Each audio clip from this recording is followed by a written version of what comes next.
प्रिय श्रद्धालुओं, जय श्री कृष्णा, जय श्री राम, जय श्री महाकाल। भगवान जनकपुरी में हैं और जनकपुरी में भगवान का प्रथम बार सीता जी के साथ मिलन हुआ। सीता जी की छवि को देख करके भगवान मुग्ध हो गए। उन्हीं स्थितियों का वर्णन करते हुए तुलसीदास जी महाराज बालकांड, रामचरितमानस बालकांड में लिखते हैं, परवश सखिन लखी जब सीता, भयउ गहर सब कहें सविता, पुन आयु ये बौर्य काली, अस्कय मन बेहसी एक आली। जब सखियों ने सीता जी को परवश प्रेम के बस देखा, तब सब भयभीत होकर कहने लगी, बड़ी देर हो गई, अब चलना चाहिए, कल इसी समय फिर आएंगी। ऐसा कहकर एक सखी उनमें हंसी। गुड़ गिरा सुन सिय मुस्का सकुचानी, भयउ विलम्ब मात भय मानी, धरवड़ धीर राम और आने, फिरी अपन पऊ पितुवस जाने। सखी की यह रहस्य भरी वाणी सुनकर सीता जी सकुचा गई। देर हो गई जान उन्हें माता का भय लगा। बहुत धीरज धरकर वे श्री रामचंद्र जी को हृदय में ले आई और उनका ध्यान करते हुए अपने पिता के अधीन जाकर लौट आई। देखन मिस मृग बेहग तरो, फिर बहोर बहोर, निरख निरख रघुवीर छवि, बाढ़ प्रीत न थोर।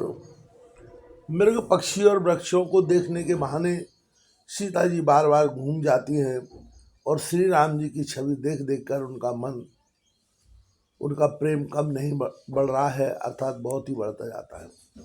जान कठिन शिव चाप विशूरति, चली राखुर श्यामल मूरति, प्रभु जब जात जानकी देखी, सुख सने शोभा गुण खानी। शिव जी के धनुष को कठोर जानकर वे विस्मृति मन में विलाप करती हुई हृदय में श्री राम जी की सावली मूर्ति को रखकर चली। शिव जी के धनुष को कठोरता का स्मरण आने से उन्हें चिंता होती थी कि ये सुकुमार रघुनाथ जी उसे कैसे तोड़ेंगे। पिता के प्रण की स्मृति से उनके हृदय में क्षोभ था ही, इसलिए मन में विलाप करने लगी। प्रेम बस ऐश्वर्य की विस्मृति हो जाने से ही ऐसा हुआ। फिर भगवान के बल का स्मरण आते ही वे हर्षित हो गई और सांवली छवि को हृदय में धारण करके चली। प्रभु श्री राम जी ने जब सुख, स्नेह, शोभा और गुणों की खान जानकी जी को जाती हुई जाना, परम प्रेमय मृदु मस्कीनी, चारु चित्र भीति लिख लीनी, गई भवानी भवन बहोरी, बंद चरण बोली कर जोरी। तब परम प्रेम की कोमल स्याही बनाकर उनके स्वरूप को अपने सुंदर चित्र रूपी भित्ति पर चित्रित कर लिया। सीता जी पुनः भवानी जी के मंदिर में गई और उनके चरणों की वंदना करके हाथ जोड़कर बोली, जय जय गिरिवर राज किशोरी, जय महेश मुख चंद्र चकोरी, जय गज वदन षडानन माता, जगत जननी दामिनी दुतिदा गाता। वे श्रेष्ठ पर्वतों के राजा हिमाचल की पुत्री पार्वती, आपकी जय हो, जय हो। हे महादेव के मुख के रूपी चंद्रमा की ओर टकटकी लगाकर देखने वाली चकोरी, आपकी जय हो। हे हाथी के मुख वाले गणेश जी और 6 मुख वाले स्वामी कार्तिकेय जी की माता, हे जगत जननी, हे बिजली की सी कांति युक्त शरीर वाली, आपकी जय हो।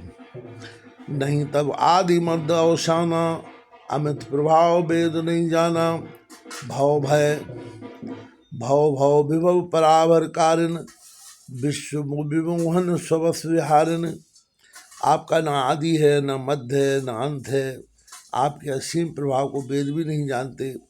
आप संसार को उत्पन्न, पालन और नाश करने वाली हैं, विश्व को मोहित करने वाली और स्वतंत्र रूप से विहार करने वाली हैं। पति देवता सुतीय महु माथ प्रथम तव रेख, महिमा अमित न सकै कह साहस, शारदा शेष, पति को इष्टदेव मानने वाली श्रेष्ठ नारियों, हे माता, आपकी प्रथम गणना होती है। आपकी अपार महिमा को हजारों सरस्वती और शेष भी नहीं कह सकते। सेवत तो ये सुलभ फलचारी, वरदायिनी पुरार प्यारी, देव पूज पद कमल तुम्हारे, सुंदर मुनि सब हुए सुखारे। ये भक्तों को मोह मांगा वर देने वाली, हे त्रिपुर के शत्रु शिव जी की प्रिय पत्नी, आपकी सेवा करने से चारों फल सुलभ हो जाते हैं। हे देवी, आपके चरण कमलों की पूजा करके देवता, मनुष्य और मुनि सभी सुखी हो जाते। मोर मनोरथ जानौनी के, बसों सदा और पुरुष सभी के, कीने प्रकट न कारण ते ही, अस्कय चरण गए वैदेही। मेरे मनोरथ को आप भली भांति जानती हैं, क्योंकि आप सदा सबके हृदय रूपी नगरी में निवास करती हैं। इसी कारण मैंने उसको प्रकट नहीं किया। ऐसा कहकर जानकी जी ने उनके चरण पकड़ लिया। विनय प्रेम बस भई भवानी, खसी माल मूरत मुस्कानी, शारद सिय प्रसाद सिर धरेऊ, बोली गौर हरसिय भरेऊ। गिरिजा जी सीता जी के विनय और प्रेम के वश में हो गई। उनके गले की माला खिसक पड़ी और मूर्ति मुस्कराई। सीता जी ने आदरपूर्वक उस माला को सिर पर धारण किया। गौरी जी का हृदय हर्ष से भर गया और वे बोली, सुनिए सत्तासी हमारी, पूजय मन कामना तुम्हारी, नारद वचन सदा सुचि साचा, सो बरु मिलय जाए मनुराचा। बे सीता जी, हमारी सच्ची आशीष सुनो, तुम्हारी मनोकामना पूरी होगी। नारद जी का वचन सदा पवित्र, संशय भ्रम आदि दोषों से रहित और सत्य है। जिसमें तुम्हारा मन अनुरक्त हो गया है वही वर तुमको मिलेगा।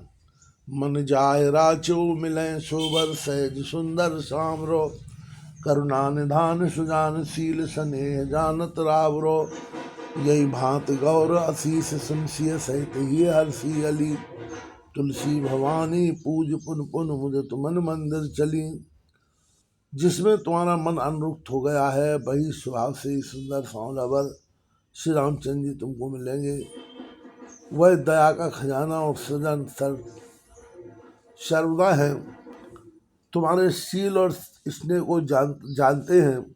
इस प्रकार गौरी जी का आशीर्वाद सुनकर जानकी जी समेत सब सखियां हृदय में हर्षित हुई। तुलसीदास जी कहते हैं, भवानी को बार बार पूजकर सीता जी प्रसन्न मन से राजमहल को लौट चली। जान गौर अनुकूल सियहि हरस न जाय कहे, मंजुल मंगल मूल बाम अंग फरकन लगे। गौरी जी को अनुकूल जानकर सीता जी के हृदय को जो हर्ष हुआ वह कहा नहीं जा सकता। सुंदर महलों के मूल उनके बाएं अंग फड़कने लगे। हृदय सराहत सिय लुनाई, गुरु समीप गवने दो भाई, राम कहा सब कौशिक पाही, सरल स्वभाव छुअत छल माही। हृदय में सीता जी के सौंदर्य की सराहना करते हुए दोनों भाई गुरु जी के पास गए। रामचंद्र जी ने विश्वामित्र जी से सब कुछ कह दिया, क्योंकि उनका सरल स्वभाव है, छल तो उन्हें छूता भी नहीं है। सुमन पाए मुनि पूजा कीनी, पुन आशीष दो भाव दीनी, सुफल मनोरथ हों तुम्हारे, राम लखन सुन भये सुखारे। फूल पाकर मुनि ने पूजा की, फिर दोनों भाइयों को आशीर्वाद दिया कि तुम्हारे मनोरथ सफल हों।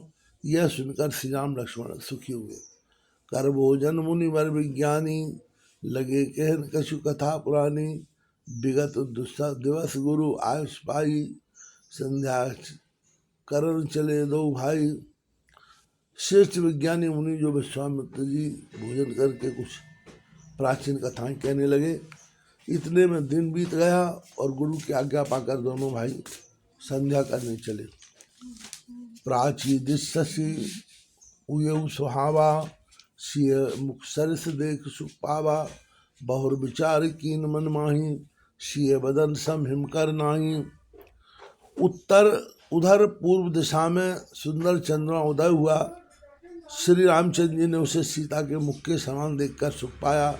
फिर मन में विचार किया कि यह चंद्रमा सीता जी के मुख के समान नहीं है। श्री सद्गुरुदेव भगवान की जय हो।